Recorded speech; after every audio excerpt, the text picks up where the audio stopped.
Hello everyone, my name is Dr. Imran Khan. I am the owner of AIMS India Public School. I am also a chemistry faculty as well as a behavioral coach या behavioral mentor भी बोल सकते हैं. So आज का topic बहुत ज़्यादा ज़रूरी है एंड बहुत इम्पॉर्टेंट है, जो कि हम लोग जो रोज़मर्रा की प्रॉब्लम्स फेस करते हैं अपने बच्चों के साथ, पेरेंट्स भी फेस करते हैं एंड टीचर्स भी फेस करते हैं, that is to understand their behavioural patterns या उनके बिहेवियर को समझने में. इससे बहुत ज़्यादा प्रॉब्लम्स अगर क्रिएट होती है, बहुत ज़्यादा रिफ्ट क्रिएट होता है between the parents and the kids and the teacher and the kids. तो इसको समझने के लिए एक थोड़ा सा हमें साइंटिफिक अगर हम अप्रोच अपनाएं तो that will be very very helpful and very very essential. एक ये बुक है that is whole brain child. ये बहुत अच्छी बुक है, इसको आप लोग पढ़िए. This deals scientifically with the problems of the brain and behavioural patterns. तो आप इसको बुक को पढ़िए, that is very very good. मैं इसी का एक चैप्टर है मैं आपसे शेयर करना चाहता हूँ एंड आई होप जिनके पास टाइम नहीं है ये बुक पढ़ने का, वो इस वीडियो को देख के समझ सकते हैं कि मैं क्या बोलना चाहता हूँ.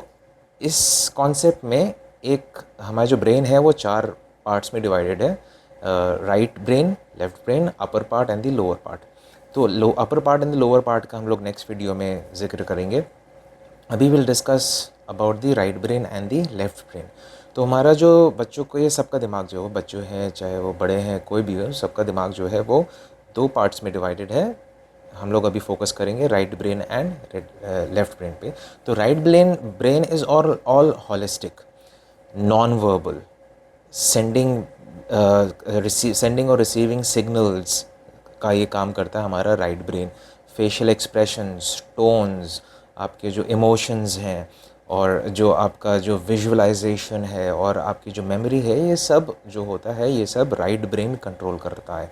तो इन जस्ट समझ लीजिए कि आपका जितने भी इमोशनल चीज़ें हैं या फिर आपकी जितनी भी मेमोरी वाली जो चीज़ें हैं या फिर आपकी जितने भी विजुअलाइजेशन वाली चीज़ें हैं, ये सब आपकी राइट ब्रेन कंट्रोल करता है. लेफ्ट ब्रेन क्या करता है? लेफ्ट ब्रेन सारे एल से चीज़ें करता है. फॉर एग्जांपल लिंग्विस्टिक मतलब वर्बल्स, बोलने वाली जो चीज़ें हैं वो आपका लेफ्ट ब्रेन करता है. लॉजिकल चीज़ें लेफ्ट ब्रेन करता है. लिटरल चीज़ें लेफ्ट ब्रेन करता है. या लीनियर चीज़ें, एंड लीनियर चीज़ें मतलब कि things, to put things into sequence, तो ये सब हमारा लेफ्ट ब्रेन करता है. तो राइट ब्रेन आपका करता है सारी इमोशनल चीज़ें, सारी visualisation, whereas left brain आपका वर्बल है, जो कि लॉजिकल है, जो कि थिंकिंग वाला जो पोर्शन है. अब यहाँ पर एक चीज़ समझिए कि अगर आप थोड़ा सा सोचें तो छोटे बच्चे होते हैं वो बहुत ज़्यादा इमोशनल होते हैं. That means they are using their right brain. जब बच्चा वाई पूछने लग जाए या क्वेश्चनिंग करने लग जाए, तब समझने लग जाए कि वो अपना लेफ्ट ब्रेन यूज़ करने लग जा रहा है. ऑलराइट. तो इन्हीं को हमें इंटीग्रेट करना है. अगर हमें बच्चे को का ऑलराउंड डेवलपमेंट करना है और हम ये चाहें कि वो बहुत अच्छा अपने करियर में करे और अपने लाइफ में बहुत अच्छा करे, तो हमें दोनों को इंटीग्रेट करना पड़ता है. That is very very necessary. Alright. ये अगर हम सिर्फ एक ब्रेन यूज़ करेंगे तो ये ऐसा, आप ऐसा सोच सकते हैं, इसको ऐसे कंपेयर कर सकते हैं, आप सिर्फ एक हाथ से स्विमिंग कर रहे हैं. अगर आप एक हाथ से स्विमिंग करेंगे तो आप गोल गोल घूमने लग जाएंगे and that is not a good thing to happen. और अगर आप सिर्फ एक ही ब्रेन यूज़ करेंगे तो सपोज़ आप अगर सिर्फ राइट ब्रेन यूज़ कर रहे हैं, तो अगर सिर्फ राइट ब्रेन हम लोग यूज़ करते हैं तो हम लोग एक इमोशनल फ्लड में रहते हैं. हम लोग हमेशा एक इमेजेस वाली दुनिया में रहते हैं, एक इमोशनल दुनिया में रहते हैं हमेशा. तो that is also very bad. That is called as emotional flood.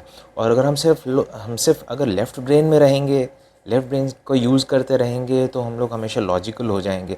कोई भी इमोशन नहीं होगा, सारी इमोशन लेस चीज़ हो जाएंगी. ये इसको हम लोग बोलते हैं इमोशनल डेजर्ट. राइट. तो दोनों ही एक्सट्रीम्स बहुत ही नेगेटिव होते हैं किसी के भी पर्सनालिटी के लिए. So it is good to integrate them. It is very very necessary to integrate them. और ये आप कर सकते हैं वाया यूजिंग सर्टेन टेक्निक्स. तो 2 टेक्निक्स हैं इस बुक में, 2 टेक्निक्स मेंशन हैं. मैं उन टेक्निक्स को शेयर करना चाहूँगा. सबसे पहला है कनेक्ट एंड रीडायरेक्ट. तो सबसे पहला काम ये करना पड़ता है कि हमें राइट ब्रेन से कनेक्ट करना पड़ता है एंड रीडायरेक्ट करना पड़ता है उसको towards the left brain. Alright.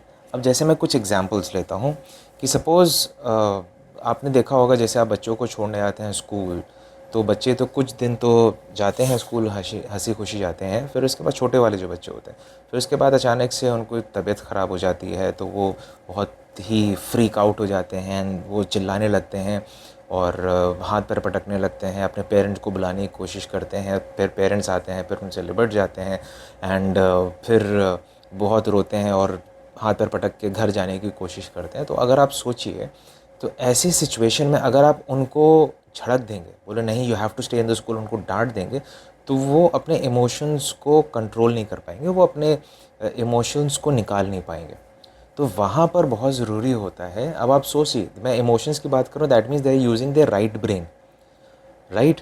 आपको करना क्या है, आपको पहले अपने राइट ब्रेन से उनके राइट ब्रेन में कनेक्ट करना है, मतलब आपको इमोशनली कनेक्ट करना है, आपको एम्पथाइज़ करना है, राइट। हम सबको एम्पथाइज़ करना है। सबसे पहले एम्पथाइज़ करके समझिए, सब उनको ये जताने की कोशिश करनी है या ये हमें महसूस कराने की कोशिश करनी है कि yes we can feel your pen.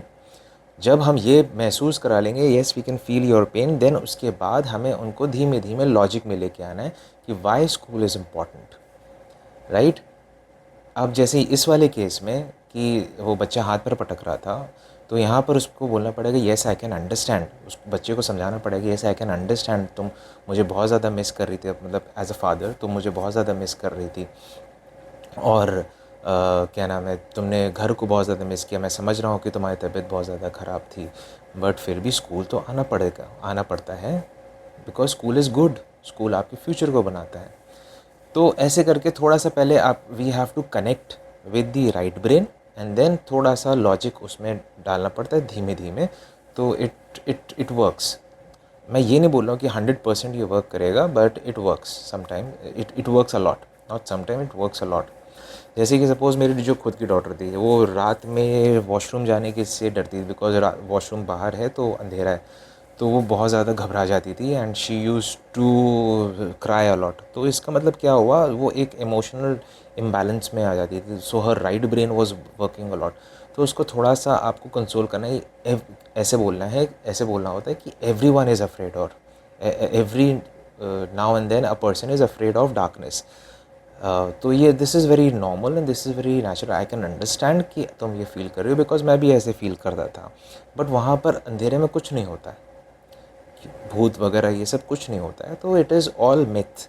तो आपको एक बार थोड़ा सा सपोर्ट करना पड़ेगा, थोड़ा सा उसको समझ के उसको सपोर्ट करना पड़ेगा, then obviously slowly and steadily इसको ये उसका जो डर है ये दूर हो जाएगा। मैंने एक दो बार किया तो I felt that there is a change and माशाल्लाह अभी she is going on her own to the washroom.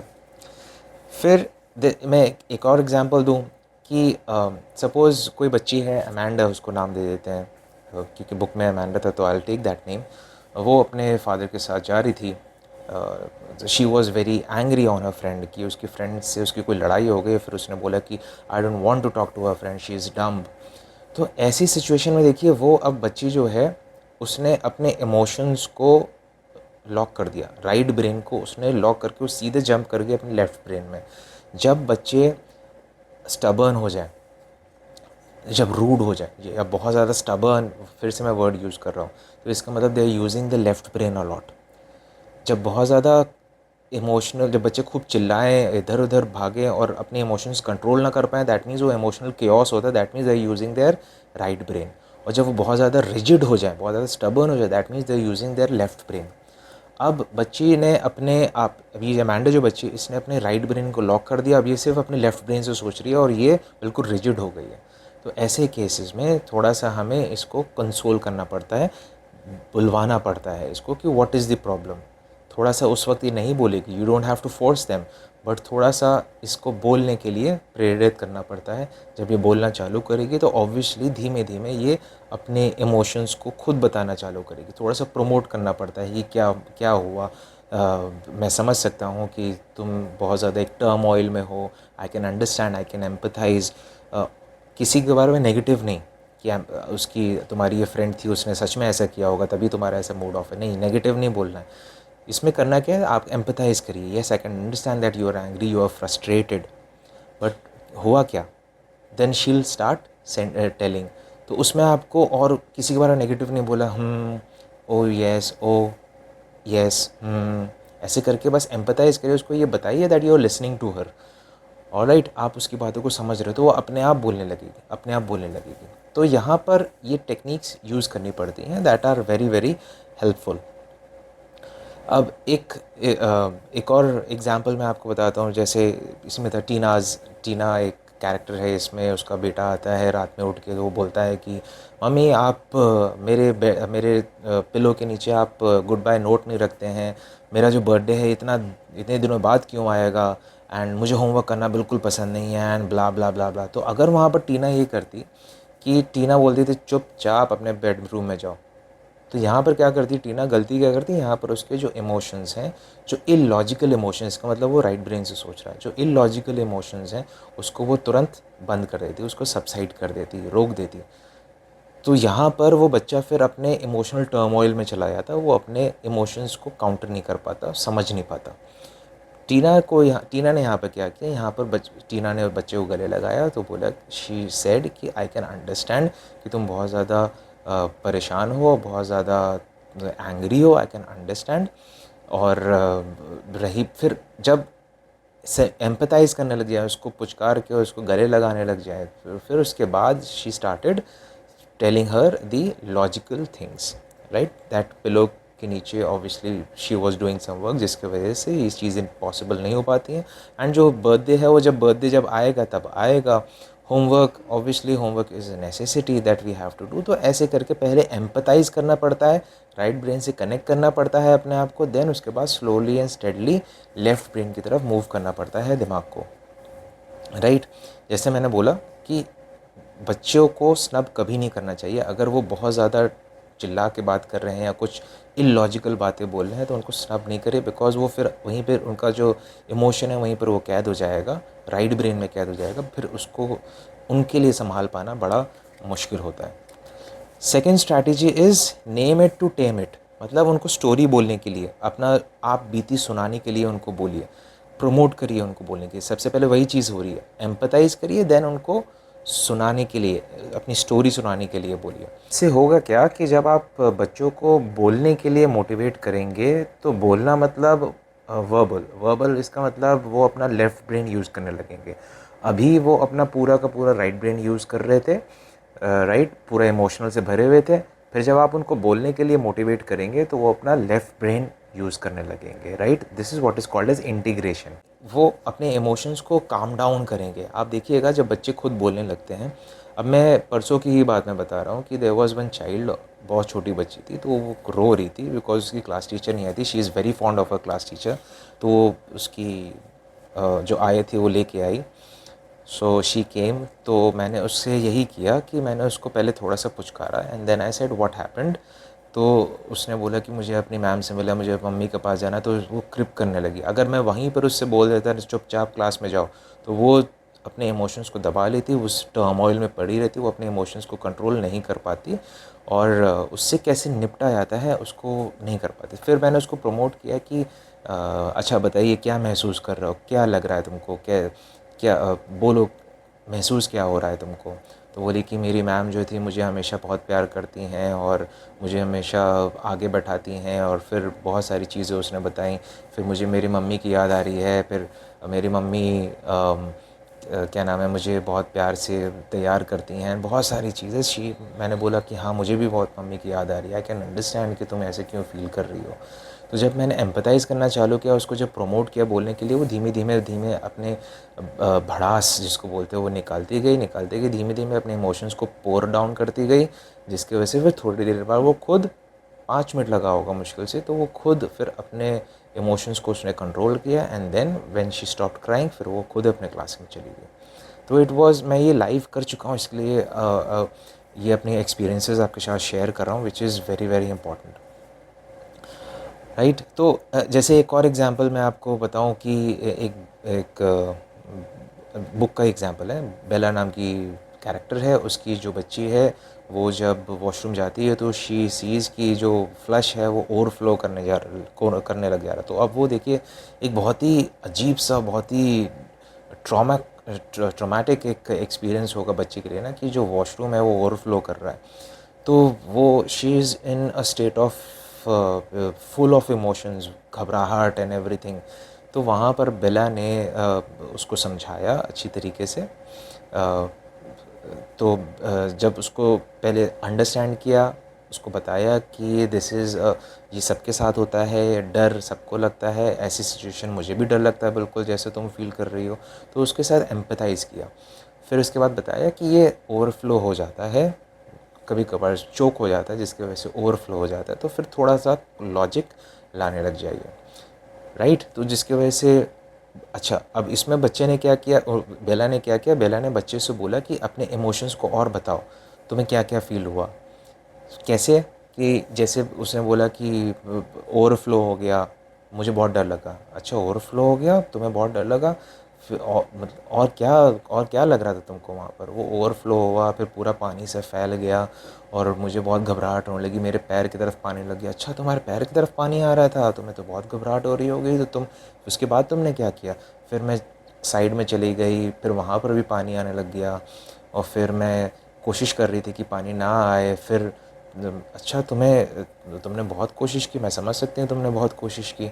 फिर मैं तभी गेट खोल के आ गई, तभी मैं आपके पास में चिल्लाते चिल्लाते आ गई कि यहाँ पर जो वॉशरूम है वो ओवरफ्लो हो रहा है। जब बच्चे को 2-3 बार, खूब बार ये ट्रॉमेटिक एक्सपीरियंस जब आप उससे बोलेंगे एलैबोरेट करने को, वो धीमे धीमे खुद काम डाउन हो जाएगी और ये एक फिर ये एक पास्ट एक मेमोरी हो जाएगी और धीमे धीमे उसको कोई फ़र्क नहीं पड़ेगा इन सारी चीज़ों से, राइट। हमें इन एक्सपीरियंसेस को बच्चों को करवाना है, ये एक्सपीरियंस करवाना है बच्चों को, ताकि ये उनके दिमाग पे एक ट्रॉमा ना छोड़े, राइट।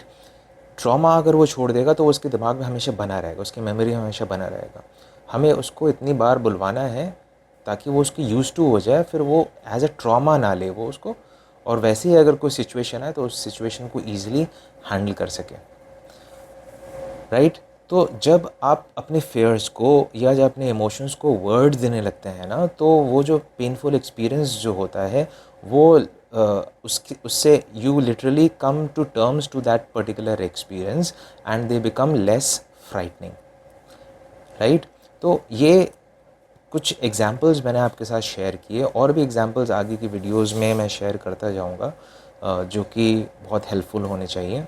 तो इस वीडियो में तो अब मैंने आपको जैसे बताया कि connect with your right brain, और फिर लेफ़्ट ब्रेन में आप कन्वर्ट करने की कोशिश करिए, बच्चों को इंटीग्रेट करने की कोशिश करिए कैसे, और उन बच्चों को बोलिए, बच्चों को अपने इमोशंस को बाहर लाने के लिए मोटिवेट करिए। This will help you a lot. आप इसको प्रैक्टिस करिए, this will help you a lot. आप टू ब्रेन जो कॉन्सेप्ट होता है ना, इसको भी बच्चों को बताइए, एक्सप्लेन करिए, राइट। इसको एक्सप्लेन करिए। अब बहुत बहुत डीप में जाने की ज़रूरत नहीं है, लॉजिकली इसको थोड़ा बहुत बस बताइए, so that they understand that they have two brains in their mind. बच्चों को समझ में आ जाएगा, राइट। और बिल्कुल रिजिड होने की ज़रूरत नहीं है कि मैं तो ऐसा ही हूँ, मैं चेंज नहीं हो सकता, मैं बच्चों से पुचकार के बात नहीं कर सकता, मैं बट ऐसा नहीं होता, राइट। जैसे मैंने पिछले वीडियो में बताया था, एवरीवन कैन चेंज। आपको आप अगर आप चाहें तो आप चेंज हो सकते हैं, you if you will you can change, right. So for the sake of the children and for them to grow up as good individual, तो हमें ये स्टेप्स लेने पड़ेंगे एज पेरेंट्स, एज टीचर्स, हमें ये बहुत इंपॉर्टेंट स्टेप्स लेने पड़ेंगे। And I hope we all follow these steps और हम लोग और इम्प्रूव करते रहें। So hope to see you soon in the next video. Thank you for watching the video. Thank you. Thanks a lot.